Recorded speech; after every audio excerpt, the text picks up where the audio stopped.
Hello, you're on Initiative Africa. My name is Asha Samput. Welcome to your weekly magazine featuring Africa on the move through smart innovations and initiatives that work. This week, comics and street art are in the spotlight in this new edition. Well, let's get on with the show with our top stories today. Drawing, illustrating, explaining, telling stories, daring to criticize. This is Annick Kamgang's mission. Our Franco-Cameroonian guest is attached to the stroke of a pencil and the power of words. She grew up with the example of a father who had chosen the political opposition, and it has inspired her in her own work as an artist and activist. Cam, by her pen name, is our guest today. Je suis artivist. So I'm an artivist, so I'm an artist and an activist because I use drawing as a weapon, if you see what I mean. Entre guillemets. We meet the Cameroonian Alliance, who oversees the development of African comics, from Conakry to the delight of fans of the continent. It is a great opportunity to highlight the talent of African authors, so it is a pride for us all that this exhibition is finally taking place. Living in cities but with a common shared passion, art. This is the promise of street artists in Accra. It's nice, actually it's nice. And this act will help us to see the young ones that have talent, that they don't have people to support them. So this will show what they have within them. It is almost impossible today to talk about African comics without mentioning Joëlle Epée Mandingue. Alliance, as she calls herself, stands out as one of the most inspiring writers from Africa who is striving to contribute to the enhancement of the comics genre on the continent. Our correspondent Sayon Koma met her in Conakry, where she lives. This is not a trivial smile. It's the smile of a genuine comics fan, thrilled to be part of this private opening in the Guinean capital. For Oscar, it is a long-cherished dream to revisit the history of African comics that has finally come true. It is a great opportunity to highlight the talent of African authors, so it is a pride for us all that this exhibition is finally taking place. This private viewing in Conakry is in fact the Cubini exhibition of comics from Africa traveling through the network of French institutes around the world. Launched in 2020, the exhibition is intended to be a cartography of comics from South Africa to the Sahara. And here in the Guinean capital, we can feel the enthusiasm. I have learnt a lot. The exhibition truly highlights the evolution of comics yesterday, today and tomorrow. It's very interesting to see the history and the whole evolution story. This incredible exploration of African comics, and undoubtedly the most remarkable, is co-organized by the author Joëlle Epée Mandingue. The Franco-Cameroonian is the co-creator of this exhibition in collaboration with the Cité Internationale de la Bande Dessinée et de l'Image in Angoulême, France. The aim is to show the wealth and diversity of African creators. Alors, pourquoi Afrique.s? So why Africas? Because with my co-curator, we really wanted to remind people that Africa is not a village. Donc ça veut dire qu'il ne faut pas s'attendre à une This means that we should not expect a homogeneity of features, subjects, characters, and even in the characters' appearances, we wanted to show that Africas refer to several Africa, so we wanted to write Africas with a .s instead of Africas or Africa in the singular form. Afrique au singulier. This event is only one of the projects of this African comic book author. Born in Bafoussam in her native Cameroon, Joëlle is considered one of the torchbearers of the ninth art on the continent. The Cameroonian's rich career began as the author of the comic strip La Vie de Ben Douta, or Life of Ben Douta, a comic book that propelled the young career of Alliance, her nickname. And today, the adventure continues 8 years after the first volume was published.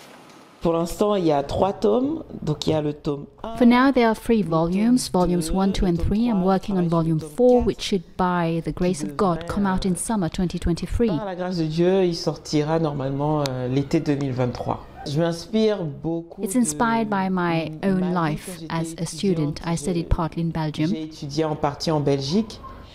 Yeah, I studied comics in Belgium, and also thanks to the contact with others, there were things that I thought I knew, and I realized that I didn't know, or that I didn't know well, and also that TV distorted my understanding of others enormously, so I drew a lot of inspiration from that. And thanks to the experience gained from Eben Dura's life, Joëlle is now involved in promoting African comics. Festival director and co-creator of various temporary comic books exhibitions on the continent, Elions wears several hats, including the organization of the most prestigious comic book exhibition in Africa, Bilili BD or Bilili Comics. This festival, which will be in its 7th edition in December 2022, is dedicated to celebrating the continent's graphic creativity. C'est vraiment un festival créé pour réseauter. It is a festival created for authors to network and mix diverse profiles and talents, Cameroonians, Togolese, Senegalese and Europeans. Sénégalais, des Européens. We have already started to have a lot of nationalities at the Bilili Comics Festival, and it is really a networking festival. C'est vraiment un festival de réseautage. A networking gathering which has enabled Joëlle Epée Mandingue to identify new business opportunities. Elions draws for magazines and comics collectives in several countries, but she also creates for individuals and institutions, for festivals as well as for comic workshops around the world. A proof that the African ninth art is in full swing. La BD africaine a de l'avenir. African comics definitely has a future. Définitivement. Et j'ai même envie de dire, au-delà du fait... And beyond the fact that it has a future, it is a bright one. Dans son avenir. Ce n'est plus un lendemain lointain. No longer a distant future, no longer a dream, no longer a fantasy. Ce n'est plus un rêve. Ce n'est plus un fantasme. When we talk about comics from Africa, de bande dessinée d'Afrique, il y a de la qualité. There's both quality and quantity. Il y a de plus en plus de profils. And there are more and more talents, authors who do not dream of a life far away from Africa, but who build it in their own country on the continent. There's a future, and our future is now. Un avenir, et on est dans notre avenir maintenant. As Joëlle plays the ambassador of African comics, she's today present in several African capitals and continues to write her story. Between the preparation of the 7th edition of the Bilili Festival in Congo and the conception of the 4th volume of the life of Eben Dura, 2023 promises to be decisive for Elions. The festival director wants to continue to put stars in the eyes of comics book lovers. And when we talk about comics in Africa, we also immediately think of Cam, or Annick Kamgang. This illustrator who lives in Paris worked for the press at Jeune Afrique before discovering the appeal of comic strip reporting. She is the co-author of Lucha, Chronicle of an Unarmed Revolution in the Congo. She talks about civic engagement, a topic that is dear to her heart, but also human rights and political opposition in Africa. She spoke to our reporters, Laurence Sustras and Thierry Schiller. Annick Kamgang, hello. It's rare, but we don't know where to start with you. You define yourself as an artivist, artist and activist. So what are your means of expression? Oui, alors je suis artiviste, donc. Yes, I'm an artivist, so I'm an artist and an activist, because I use drawing as a weapon, if you see what I mean. Et donc j'ai 3 moyens d'expression. I have 3 means of expression. The first is press cartoons.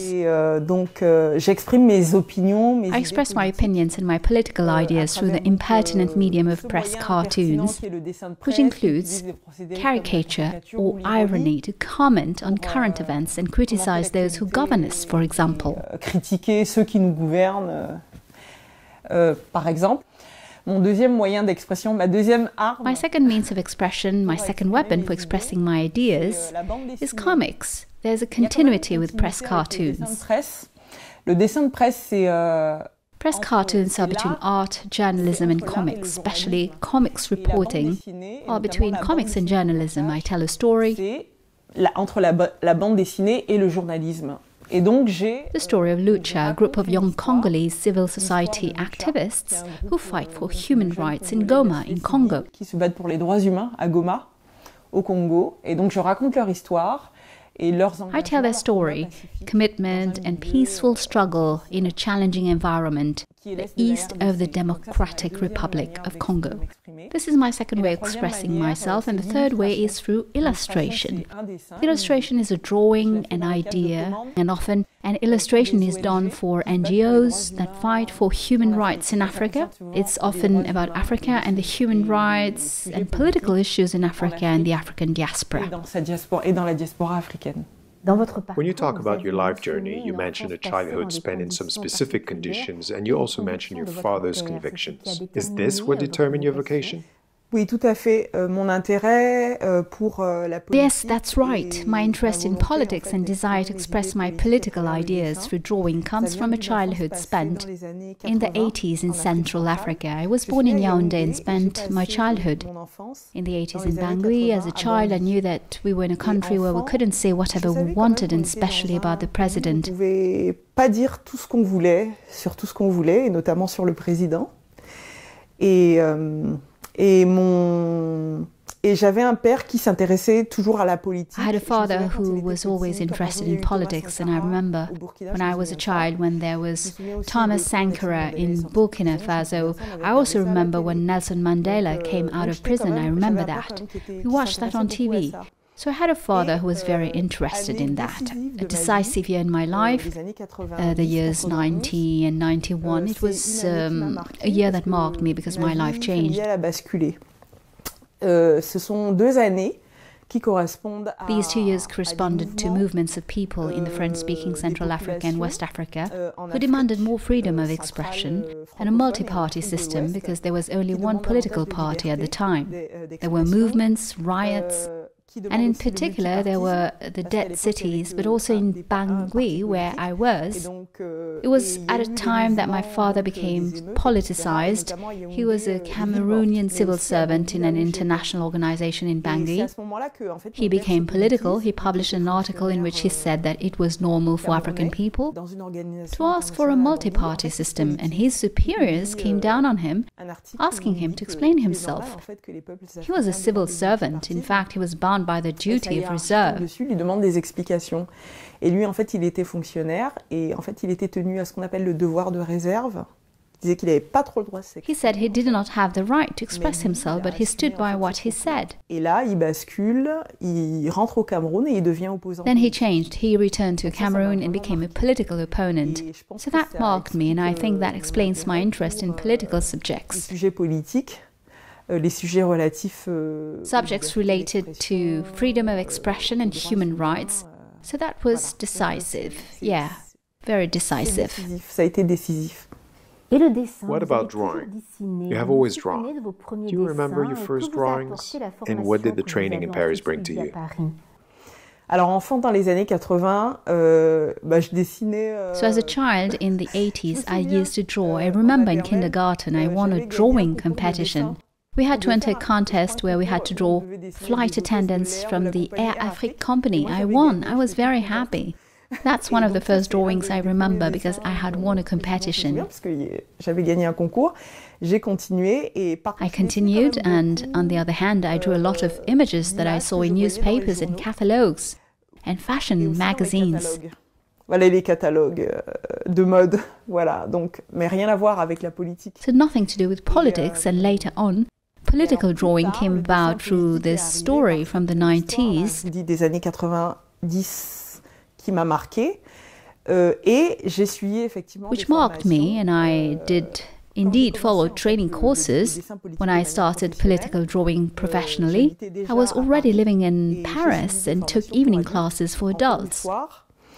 Et ce que m'ont apporté ces formations, c'est à la fois déjà... These courses brought me contacts in a small network in the illustration field. De l'illustration. ça m'a aussi dit, bon, je suis pas totalement... It also told me, well, I'm not an imposter in this field because I also have the training. Donc ça m'a aidé à prendre confiance en moi. Et ça m'a apporté des connaissances. So it helped me gain confidence in myself, gave me technical knowledge to draw with softwares, etc. It also gave me a general artistic culture. Une culture générale artistique. Afterwards, the political culture, as I'm into political drawings linked to what I read in the news. It's the fact that I try as much as possible to follow current events. De suivre l'actualité.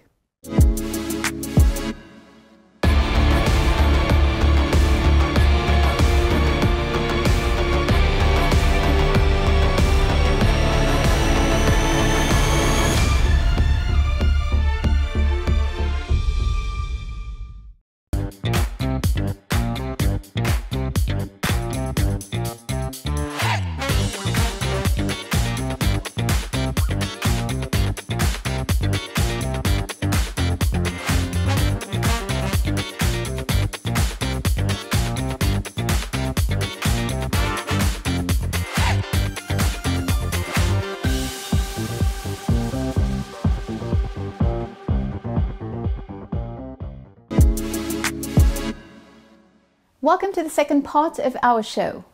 More than 1.3 billion Africans will live in cities in 2050, which will triple the continent's urban population in 35 years. It is a social revolution in perspective, with the emergence of a middle and upper class in search of a better family environment. Already, metropolises on the continent are adjusting smoothly to new aspirations. Example here in Accra, where a whole tradition of mural art, street art, has developed to accompany the evolution of the city. This is a report by John Awotwi.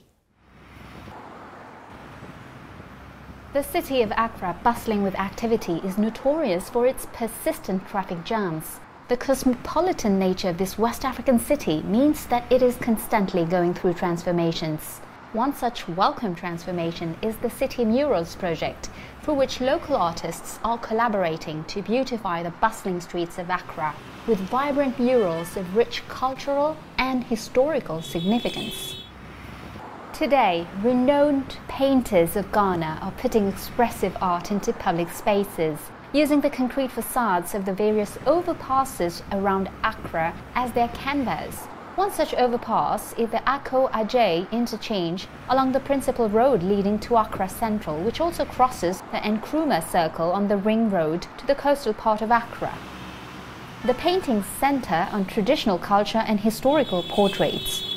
One such portrait is that of Ebezina Akko Ajay, a former Minister of Justice, statesman, politician, lawyer, journalist, and founding member of the United Gold Coast Convention, the first political party of Ghana. The murals you see as part of the urban design work to beautify the city. You know, instead of having posters, sometimes defacing most of under the bridges and concrete works in town. Rather, we should have paintings that serve as part of the beautification of the city.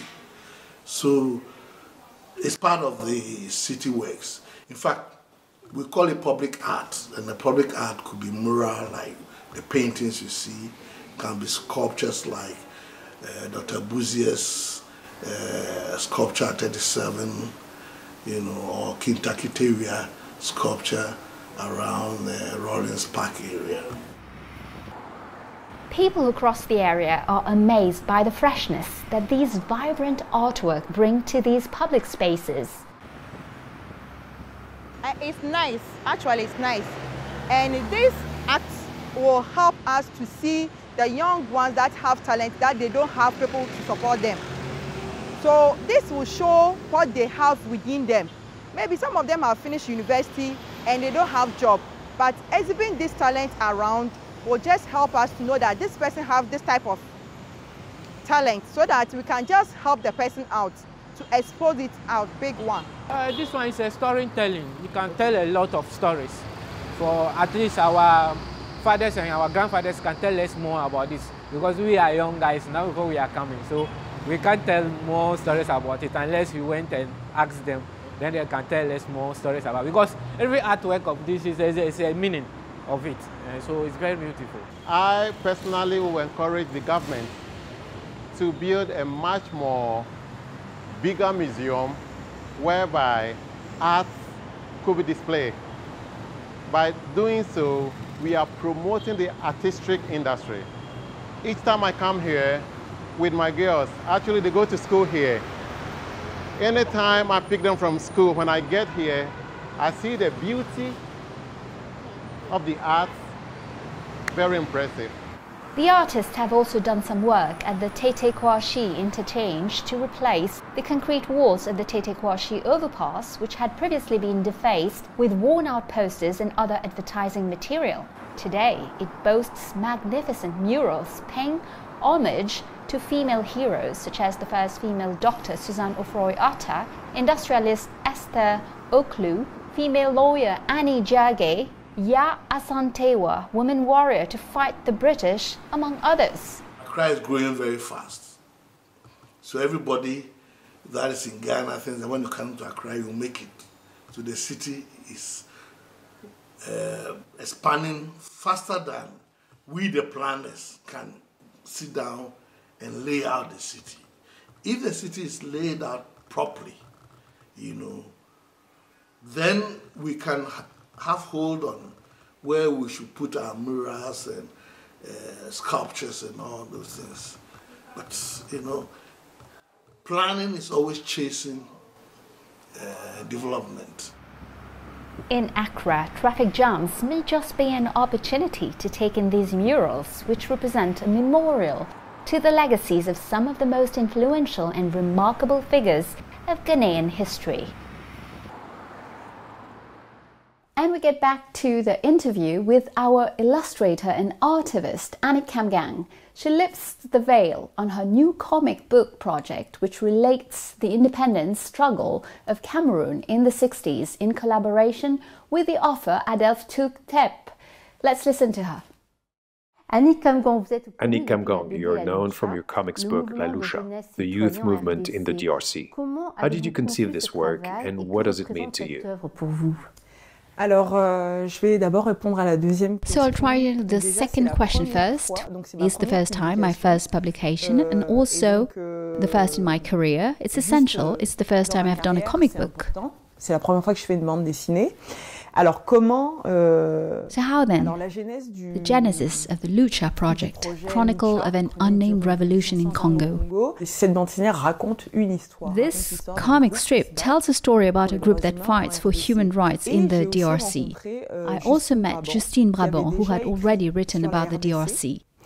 Elle avait écrit un sujet sur She had written a story about military groups in the east of the DRC who are committing crimes with impunity. Voilà, et qui commettent des crimes en toute impunité. Et quand je lui ai parlé... When I told her about this group, Lucha, who are fighting for human rights in the DRC and who are fighting peacefully in a violent environment, she said, "Oh yes, really, I really wanted to do this because I have seen this region marked by this violence for more than 20 years. Depuis plus d'une vingtaine d'années. And when I look at what they are doing, these young people from Lucha, gives me hope to see this audacity to lead a non-violent and peaceful struggle in such a violent environment." Mais on n'a pas trouvé un We couldn't find a newspaper or an African news media that wanted to talk about Lucha in comics daily every week, because it was a very difficult election year in 2016. Parce que c'était vraiment une année 2016 électorale très difficile. Et au final, on a sorti ce livre-là. In the end, we released this book in 2018, 2 years after the election year. L'année électorale. Bon, mais ce qui est bien, c'est que le journal... But the good thing is that the newspaper Jeune Afrique at the time published the entire comic book on its online media. So that's how the project came about. C'est comme ça donc que le projet s'est fait. You said that press illustration was a sprint and comics a marathon. Oui. Which exercise do you tend to do more naturally today? Vers le marathon.